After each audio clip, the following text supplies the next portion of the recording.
वर्षापूर्वीची लागवड आहे, मागील 10 वर्षापूर्वीची लागवड आहे. पण योग्य संगोपन, रासायनिक खताचा वापर कमी, शेणखताचा वापर अधिकतम, हिरवळीचे खतं आणि मल्चिंगचा वापर केल्यामुळं पानांची साईज 10 वर्षापूर्वी देखील बाग असताना इतक्या मोठ्या प्रमाणात आणि एवढा गर्द पाला येण्याचं एकमेव कारण. एकरी 3 टेलर शेणखत वापरणं, वर्षातून 2दा शेणखत, वर्षातून ते पण 2दा, वर्षातून 2दा. तर उत्तम. आणि बाकीचा स्प्रेची गरज नाही.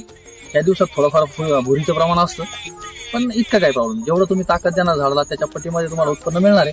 त्यामुळं फारशी काही त्याच्यावरती बाकीच्या गोष्टींचा अटॅक होण्यासाठी इतर स्प्रे घेण्याची गरज नाही. मुळात शेणखत किंवा इतर क्षेत्रात ताकद जर तुमची जास्त असेल वावरात, तर ते अधिक तुम्हाला उत्पन्न देण्यासाठी आणि पाला मोठ्या करण्यासाठी फायदेशीर ठरते. धन्यवाद. सोलापूर भागातील नवले पाटलांच्या रेशीम शेतीवर व्हिजिट केली काल. तर त्यांचं 6 एकरामध्ये 30 ते 35 लाखाचं वार्षिक उत्पादन आहे. प्रत्येक महिन्याला त्यांची 500 ते 600 अंडी पुंजांची बॅची सुरू असते आणि स्वतः घरी चॉकी बनवतात. वर्षाकाठी 6 एकरातून त्यांच्या तब्बल 11 ते 12 बॅच्या निघत असतात. सरासरी प्रत्येक महिन्याला त्यांचे 450 ते 500 किलोग्रॅम कोशे निघत असतात.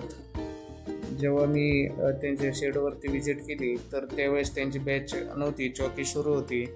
तर या पद्धतीनं त्यांचं शेड आहे. जवळपास 20 फुटाच्या जवळपास 7 ते 8 रॅक आहे.